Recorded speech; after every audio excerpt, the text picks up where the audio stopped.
ప్రభుత్వము రాష్ట్ర ప్రభుత్వం ఇద్దరు కుమ్మక్కయి వాటి భూములను దోచేసుకోవడానికి కోసం ఆ ప్రాజెక్టును మొత్తం నిర్వీర్యం చేసి మొత్తం ఇది నష్టాలలో పోతే తప్ప ఈ ప్రాజెక్టు మన చేతుల్లోకి రాదు అన్నట్టు ఏ ఒక్క అంశంలో కూడా విశాఖ స్టీలును ఆదుకోకుండా కేంద్ర ప్రభుత్వము రాష్ట్ర ప్రభుత్వము ఇద్దరు విలన్లలాగా వ్యవహరించి ఈరోజు దాని పరిస్థితి అగమ్యగోచరంగా తయారైంది. ఇది ఎక్కడి న్యాయం అని అడుగుతున్నాం.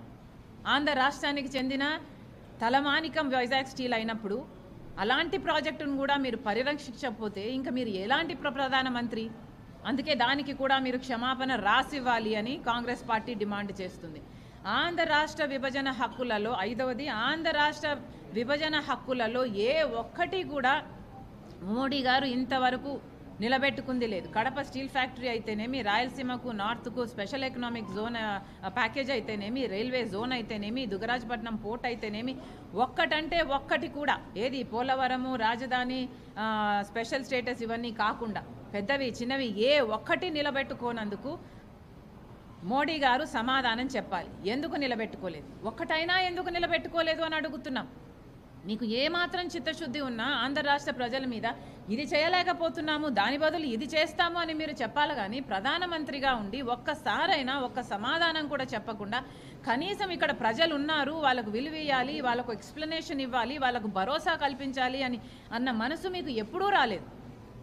ఈరోజు ఎన్నికలు వచ్చాయి కాబట్టి ఈరోజు హడావుడిగా వచ్చి ఇక్కడ ఒకరి తర్వాత ఒకటి ఇన్ని సభలు పెట్టి ఇన్ని మాట్లాడుతున్నారే, నిస్సిగ్గుగా ఆంధ్ర రాష్ట్ర ప్రజలు మీ గురించి ఏమనుకుంటున్నారు అని ఒక్కసారైనా ఆలోచన చేశారా? మా మన్ కీ బాత్ వినండి, క్షమాపణ ఆంధ్ర రాష్ట్ర ప్రజలకు చెప్పండి. ఉద్యోగాల విషయంలో కేంద్ర ఉద్యోగాలు అన్నీ కలిపితే 30 లక్షల ఉద్యోగాలు ఖాళీగా ఉన్నాయి. అవి భర్తీ కాలేదు, అవి భర్తీ చేయలేదు మోడీ గారు. ఇవి కాకుండా సంవత్సరానికి 2 కోట్ల ఉద్యోగాలు ఇస్తామన్నారు మోడీ గారు. 10 సంవత్సరాలకు 20 కోట్ల ఉద్యోగాలు ఇవ్వాల్సిందే మోడీ గారు. మరి ఈ 20 కోట్ల ఉద్యోగాలలో ఆంధ్ర రాష్ట్ర బిడ్డలకు ఎన్ని కోట్ల ఉద్యోగాలు ఇచ్చారు మీరు? 20 కోట్లలో కనీసం 10 సంవత్సరాలలో అంతా కలిపి 1 కోటి ఉద్యోగాలు ఇచ్చారా? లేదు 10 లక్షల ఉద్యోగాలు ఇచ్చారా? ఎన్ని ఇచ్చారు? మరి మా బిడ్డలకు మీరు ఉద్యోగాలు ఇవ్వనప్పుడు, మీరు మా కోసం ఏ వాగ్దానాలు నిలబెట్టుకోనప్పుడు, కనీసం మా హక్కులను కూడా మాకు ఇయ్యనప్పుడు మిమ్మల్ని ఎందుకు గౌరవించాలి ఆంధ్ర రాష్ట్ర ప్రజలు అని అడుగుతున్నాం. మాటికి మీరు మా యువతకు క్షమాపణ చెప్పాల్సిన అవసరం ఉంది.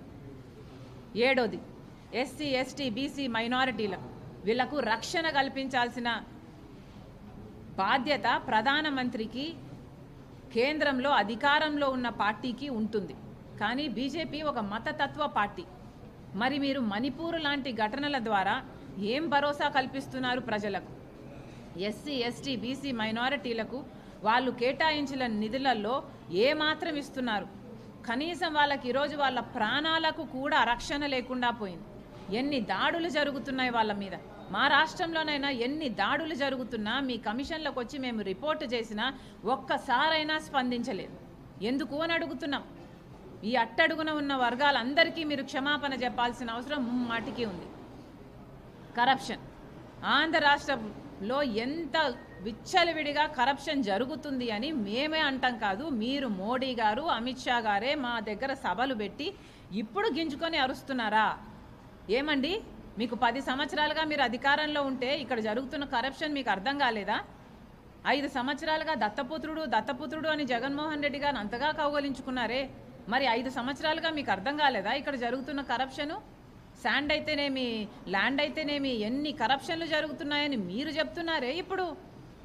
అంటే మీకు ఎప్పుడు ఏది కావాల్స్తే అప్పుడు అది మాట్లాడతారా?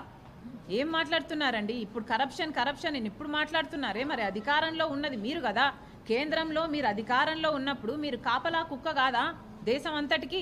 మరి ఒక రాష్ట్రంలో కరప్షన్ జరుగుతుంది అంటే మీరు వాచ్ డాగ్ లాగా ఒక యాక్షన్ తీసుకోవాల్సిన అవసరం లేదా? అప్పుడేమో మీకు దత్తపుత్రుడు, ఇప్పుడేమో కరప్షనా? ఈ కరప్షన్ మీకు మరి ముందే తెలుసుంటే ఎందుకు ఏ యాక్షన్ అయినా తీసుకోలేదు? ఒక కాగ్ అయినా, ఒక ఈడీ అయినా, ఒక సిబిఐ అయినా ఒక్క ఎంక్వైరీ అయినా వేశారా మీ దత్తపుత్రుని ప్రభుత్వం మీద? ఇంకో పక్క లిక్కర్ మాఫియా అని మీరే మాట్లాడుతున్నారు. అసలు ప్రపంచంలో ఎక్కడా లేని లిక్కర్ విధానం ఆంధ్ర రాష్ట్రంలో ఉంది. ఇది ఎక్కడ పద్ధతి అండి? పూర్తి మద్యపాన నిషేధం చేస్తానన్న జగన్మోహన్ రెడ్డి గారు మద్యపాన నిషేధం చేయలేదు కదా. ఈరోజు సర్కారు ఏది అమ్ముతే ప్రజలు అదే తాగాలి అంటున్నారు. ఎక్కడ అసలు ఒక క్వాలిటీ, ఒక హెల్త్ చెక్ ఉందా? ఇది ఏం క్వాలిటీ అమ్ముతున్నారు? 25% మంది ఎక్కువ చచ్చిపోతున్నారు ఈ లిక్కర్ తాగి. కిడ్నీలు లివర్లు చెడిపోయి ఎవరు పట్టించుకుంటున్నారు? కేంద్రం నుంచి ఒక్క హెల్త్ ఆడిట్ అయినా జరిగిందా? ఎక్కడా లేని విధంగా మన రాష్ట్రంలో అసలు ఓన్లీ క్యాష్ పద్ధతిలో ఉంది లిక్కర్ అంతా. అంటే స్టేట్ ట్యాక్స్ ఎంత, సెంట్రల్ ట్యాక్స్ ఎంత, ఎక్సైజ్ ట్యాక్స్ ఎంత,